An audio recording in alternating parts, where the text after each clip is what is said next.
साथियों नमस्कार।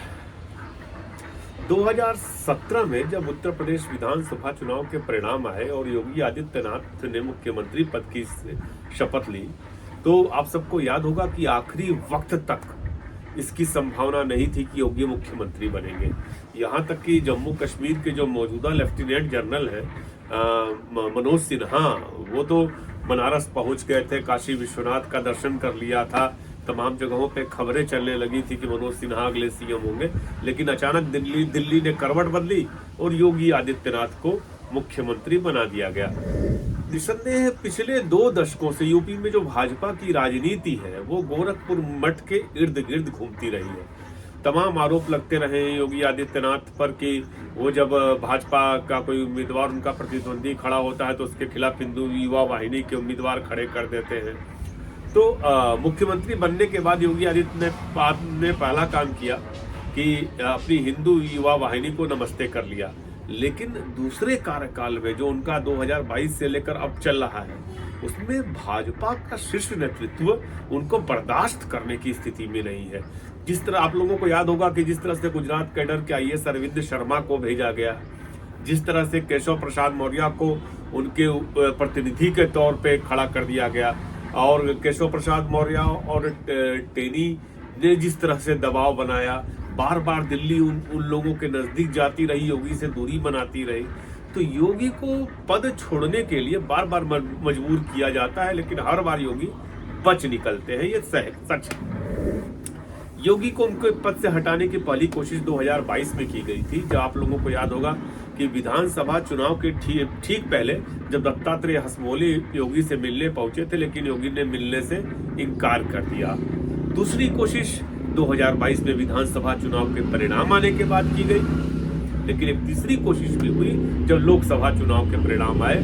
तब केशव प्रसाद मौर्य ने जिस तरह से लॉबिंग शुरू की थी आप लोगों के सामने है। अब एक बार फिर मामला उलझा है। जो 9 सीटों पर उपचुनाव हो रहा है, अगर उसमें परिणाम योगी के अनुकूल नहीं आए तो जान लीजिए कि एक बार फिर भाजपा के लोग, भाजपा का शीर्ष नेतृत्व योगी को हटाने की कोशिश करेगा। सिर्फ उपचुनाव परिणाम की बात नहीं है। हाल के दिनों में जिस तरह तमाम मोर्चों पर योगी असफल हो रहे हैं, उत्तर प्रदेश में छात्रों का आंदोलन चल रहा है, 4 दिन तक 20,000 छात्र पूरा एकदम तहलका मचाए रहे प्रयागराज में। अब स्थिति ये बन गई कि केशव प्रसाद मौर्य को लिखना पड़ा कि हम छात्रों के साथ खड़े हैं। योगी आदित्यनाथ ने पुलिस को तो फ्री हैंड दे दिया था कि आप जो मनसो करिए, लेकिन केशव प्रसाद मौर्य ने थोड़ी सी संवेदनशीलता दिखाई और गिरफ्तार किए गए छात्रों को छुड़ाया। और लेकिन योगी आदित्यनाथ पूरी तरह से खामोश रहे। अब योगी के साथ दिक्कत यह है कि योगी जब कमजोर पड़ते हैं तब वो कट्टरता का सहारा लेते हैं। लेकिन आप लोगों को अगर गौर करेंगे तो कमजोर पड़ने का प्रतीक उनका यह भी है कि जो उन्होंने बटेंगे तो कटेंगे का नारा दिया, ये योगी कमजोरी का प्रतीक है। उनको जब पार्टी के लोग खारिज कर देते हैं तो उनको लगता है कि हमारे पास एकमात्र कट्टरता का विकल्प ही बचा है। तो होता ये है कि योगी जब कभी कमजोर पड़ते हैं वो कट्टरता का सहारा लेते हैं। जो ये बटेंगे तो कटेंगे का नारा दिया योगी आदित्यनाथ ने, दरअसल वो सिर्फ इसलिए दिया क्योंकि वो देख रहे थे कि भाजपा का शीर्ष नेतृत्व उन्हें अलग थलग कर रहा है। अब उल्टा हो गया। इसका परिणाम हुआ ये कि जो उनके सहयोगी दल विरोध कर रहे हैं वो तो कर ही रहे हैं, अजीत पवार विरोध कर रहे हैं वो तो कर रहे हैं।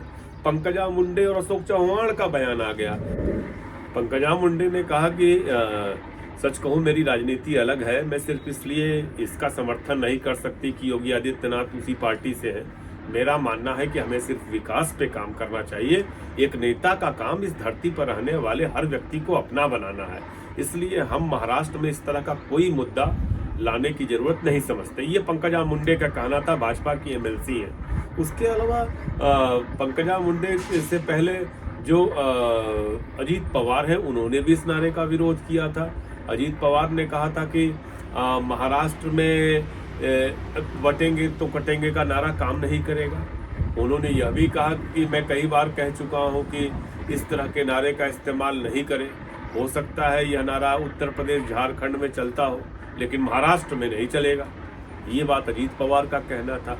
सिर्फ बात यही नहीं रुकी, भाजपा के राज्यसभा सांसद अशोक चौहान भी योगी आदित्यनाथ के इस बयान के खिलाफ आ गए और उन्होंने साफ तौर पे कहा कि महाराष्ट्र की जनता इसको बिल्कुल पसंद नहीं करेगी, इस नारे की कोई प्रासंगिकता नहीं है, मैं निजी तौर पे ऐसे नारे के खिलाफ हूँ। दरअसल होता क्या है कि योगी तमाम कोशिशें करके संघ के गुड बुक में आना चाहते हैं, लेकिन जिस तरह से उन्होंने लोकसभा चुनाव के बाद, आप लोगों को याद होगा, गोरखपुर में मोहन भागवत से मुलाकात की थी, वो मुलाकात योगी नरेंद्र मोदी और अमित शाह को बिल्कुल भी पसंद नहीं आई। तो होता क्या है कि जो भाजपा समर्थकों का एक तबका है, भले वो मोदी के विकल्प के तौर पर योगी को देखता हो, लेकिन सरकार चलाने में उनकी विफलता जो है वो शाह के हाथ लगा वह हथियार है जिसका इस्तेमाल करने से वो कभी गुरेज नहीं करेंगे। आप लाख कट्टर हो लेकिन सरकार चलाने में विफल है, ये बार बार साबित हो रहा है। तो ऐसे में मुझे लगता है कि उपचुनाव के परिणाम आएंगे जब, तो एक बार कोशिश और होगी। राष्ट्रीय स्वयंसेवक संघ खुद भी इस समय योगी की राजनीति और योगी के काम काज करने के तौर तरीकों से खुश नहीं है।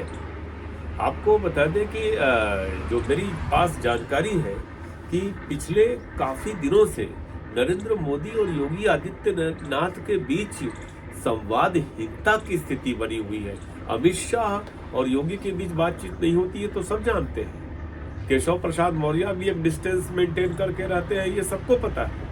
लेकिन मोदी के साथ अगर कन्वर्सेशन नहीं हो रहा है, आरएसएस के साथ कन्वर्सेशन नहीं हो रहा है, तो आप सोच सकते हैं कि स्थिति कितनी गंभीर है और इसका नतीजा क्या निकलेगा। तो दरअसल है क्या कि योगी अपने कट्टरता के जाल में खुद ही उलझते जा रहे हैं। वह जब कभी अपनी छवि को बचाए रखने के लिए, अपनी स्थिति को बनाए रखने के लिए बीजेपी में कट्टरता का चोला ओढ़ते हैं और उसको प्रायोगिक तौर पर भी दिखाते हैं, तो उसका नतीजा उनके पक्ष में हो जाए हर बार, ऐसा नहीं होता। आने वाले दिन बहुत मुझे लगता है कि ये महाराष्ट्र और झारखंड के साथ साथ उपचुनावों के नतीजे आने के बाद उत्तर प्रदेश की राजनीति एक बार और करवट लेगी। हम सब आप साथ रहेंगे और देखेंगे इस चीज को। धन्यवाद।